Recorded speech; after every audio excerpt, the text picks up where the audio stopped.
नमस्कार दोस्तों, SS practical education channel में आपका स्वागत है दोस्तों। तो दोस्तों जैसा कि आप जानते हैं सीएसआईआर यानी central electronics engineering research institute की तरफ से काफ़ी सारी वैकेंसीज़ आई है, जिसकी पूरी डिटेल्स आज हम इस वीडियो में जानेंगे।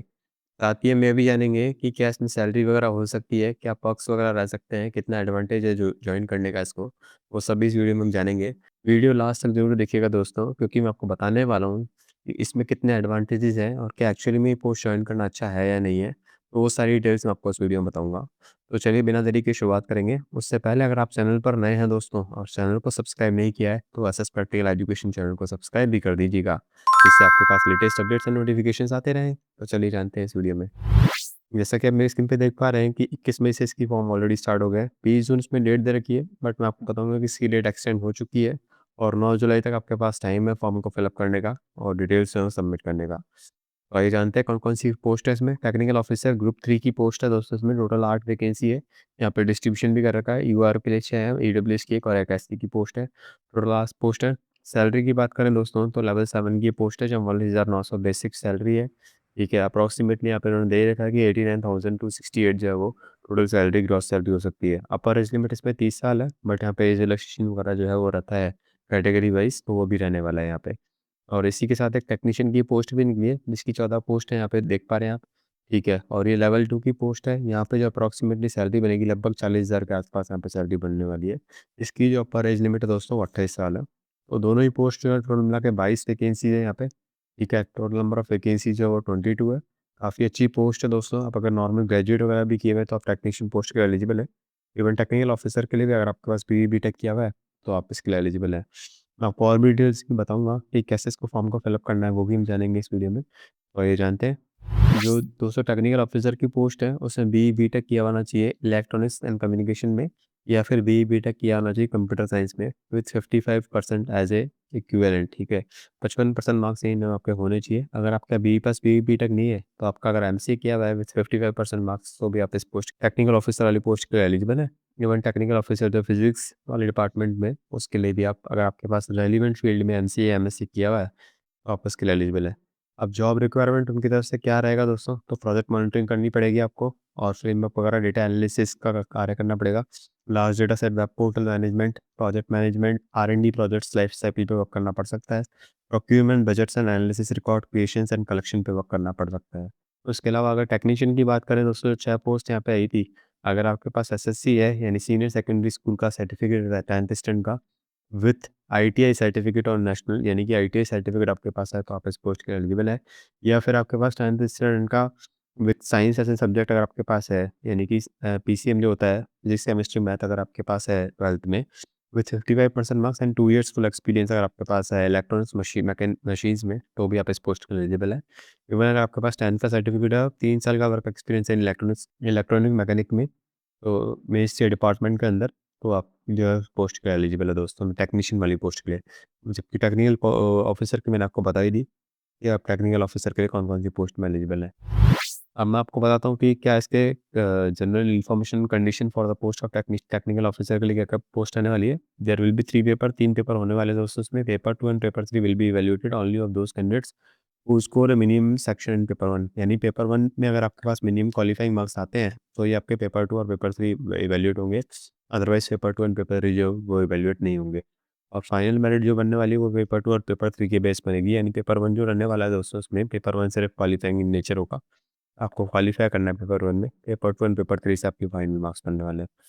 जो सिलेक्शन होगा दोस्तों वो फाइनल होगा, ठीक है? उसमें किसी प्रकार से चेंजेस नहीं किए जा सकते हैं। उसके अलावा जो चीज़ें हैं वो आप यहाँ पे भी देख सकते हैं, ऑफिशियल वेबसाइट की यहाँ पे लिंक दे रखी है siri.rec.in पे। मोस्टली जो राजस्थान के कैंडिडेट हैं उनके लिए काफ़ी अच्छी अपॉर्चुनिटीज़ है ये। और उसके अलावा कॉम्पिटिटिव एग्जाम की बात करें तो हमारा बेस्ट पेपर होने वाला है। ठीक है, मल्टीपल चॉइस क्वेश्चन रहेंगे। क्वेश्चन जो रहेगा वो इंग्लिश लैंग्वेज में रहेगा। ग्रेजुएशन और पोस्ट ग्रेजुएशन लेवल के क्वेश्चन देंगे। टोटल नंबर ऑफ क्वेश्चन जो रहेंगे वो 200 रहेंगे। पेपर 1 दोस्तों मेंटल एबिलिटी का रहेगा, 50 क्वेश्चन इसमें रहेंगे, 100 मार्क्स का रहेगा। नो कोई नेगेटिव मार्किंग इसमें नहीं है। तो इस पेपर 1 में आप 100 क्वेश्चन, सभी के सभी क्वेश्चन जो है वो 100 मार्क्स के अटेम्प्ट कर सकते हैं। और इसमें general intelligence, quant aptitude, reasoning, problem solving और सिचुएशनल जजमेंट के क्वेश्चंस आ सकते हैं। आप पेपर 2 की अगर बात करें तो इसमें जनरल अवेयरनेस के क्वेश्चन देंगे 25 और इंग्लिश लैंग्वेज के क्वेश्चन देंगे 25। ठीक है, यहाँ पे 1 negative marks for every long question, यानी कि 3 नंबर का क्वेश्चन है तो 1/3 नेगेटिव मार्किंग इसमें रहेगी। जैसा कि जनरली काफ़ी एग्जाम्स में आज के लिए फॉलो होता है कि मार्क्स को 3 से मल्टीप्लाई कर दो और डिवाइड बाय 3 कर दो, तो 1/3 नेगेटिव मार्किंग यहाँ पे रह सकती है। और पेपर 3 जो होगा वो प्योरली कंसर्न सब्जेक्ट बेस्ड होगा। कंसर्न सब्जेक्ट सब्जेक्ट्स मान लो कि आपके पास कंप्यूटर साइंस है, तो उसके 100 क्वेश्चन रहेंगे, 300 नंबर का पेपर रहेगा और 1/3 इसमें अगर नेगेटिव मार्किंग रहेगी, यानी 1 नंबर आपका कटेगा, क्योंकि एक क्वेश्चन जो है 3 नंबर का है। और ऐसे टेक्नीशियन वाली पोस्ट के लिए जनरल इंस्ट्रक्शन जो दे रखे हैं वो भी सेम ही है, कोई इसमें चेंज नहीं है। पेपर 2 और पेपर 3 के वैसे मार्क्स बनेंगे, ठीक है। और टोटल नंबर ऑफ क्वेश्चन यहाँ पे 150 रहने वाले, 2.5 घंटे का पेपर रहेगा। उसमें 300 क्वेश्चन थे। पेपर 1 हुई मेंटल एबिलिटी का, पेपर 2 मैंने आपको बता ही दिया, पेपर 3 कंसर्न सब्जेक्ट्स का रहेगा। एज रिलैक्सेशन की बात करें तो 20 जून के हिसाब से डेट कैलकुलेट होगी, ठीक है। उसके अलावा जो बात करें, अगर अपर एज लिमिट वगैरह रहती है वो रहेगी। गवर्नमेंट के लिए भी एम्प्लॉइज़ हैं, उनको भी autonomous body, public sector undertaking या फिर लेबोरेटरी इंस्टीट्यूट्स के हैं, उनको 5 साल का जो है रिलैक्सेशन होता है गवर्नमेंट में, वो रहने वाला है। एक्स सर्विसमैन को भी रिलैक्सेशन रहेगा। Upper age limit is relaxable up to 35 years for widow, divorce women and women judicially separated from husband, ठीक है। इन सभी के लिए भी जो है वो एज रिलैक्सेशन यहाँ पे रहेगा। बात करें अगर बेनिफिट अंडर काउंसिल सर्विस, तो जो अगर यहाँ पे ज्वाइन करते हैं उनको डी अलाउंस मिलेगा, एचआर अलाउंस मिलेगा, ट्रांसपोर्ट अलाउंस मिलेगा। तो जो सेंट्रल गवर्नमेंट एम्प्लॉय को मिलते हैं वही सीएसआईआर के यहाँ पे सभी एम्प्लॉयज़ को ये मिलने वाले हैं, ठीक है।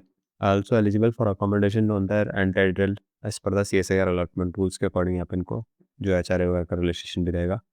उसके अलावा all new entrants will be govern by the national pension scheme, NPS के थ्रू जो है किया जाएगा। यूपीएस अभी तक नहीं है इसमें, तो एनपीएस के थ्रू ही सारी की चीज़ें ये मॉनिटर होंगी। इसके अलावा कुछ जनरल इन्फॉर्मेशन भी दे रखी है, ये भी मैं आपके साथ पीडीएफ शेयर कर दूँगा, ताकि आप इसको भी जाके देख सकते हैं। आप कमेंट करके मुझसे पीडीएफ कलेक्ट कर लीजिएगा, कमेंट करके मुझे रीच आउट कर लीजिएगा।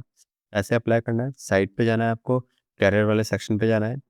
₹500 का एप्लीकेशन फ़ीस रहेगा दोस्तों, और वो आपको फिलअप करके फॉर्म सबमिट करना रहेगा, ठीक है। और यहाँ पे इन्होंने ये request to remit the payment fee in the favour of director CSIR central electronics research institute through the online payment. एक ऑनलाइन पेमेंट के थ्रू आप एनईएफटी या फिर बैंक ट्रांसफ़र के थ्रू आप इस अकाउंट में जो है पेमेंट कर सकते हैं। उसके अलावा अगर कोई यूनिवर्सिटी का जो भी सीजीपीए वगैरह के रूल होते हैं 55% जैसा कि इसमें मिनिमम क्राइटेरिया दे रखा है, तो सीजीपीए रूल के अकॉर्डिंग वो फॉलो होगा। डॉक्यूमेंट क्या-क्या चाहिए वो भी आपको पता होगा। Printed copy of SBI collector receipt चाहिए आपको, रीसेंट पासपोर्ट साइज़ फ़ोटो चाहिए, सिग्नेचर 10th-12th की मार्कशीट चाहिए, बीटेक अगर आपका है तो वो चाहिए, आईटीआई का सर्टिफिकेट चाहिए, और भी जो है सारी चीज़ें इन्फॉर्मेशन आपके पास चाहिए। अगर आप गवर्नमेंट में एम्प्लॉयी है तो एनओसी सर्टिफिकेट भी आपको लेके आना पड़ेगा, और एक्स सर्विसमैन अगर है तो उसका सर्टिफिकेट भी आपको देना पड़ेगा। तो ये सारी चीज़ें आपको बताई गई है।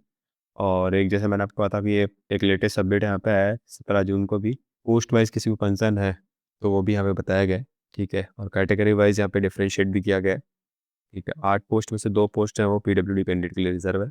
उसके अलावा जो जैसे कि मैंने आपको कहा था कि जो इसकी डेट है वो 8 जुलाई 2026 तक एक्सटेंड कर दी गई है, यानी लगभग आपके पास 15 दिन का टाइम अभी और है फॉर्म को फिलअप करने का।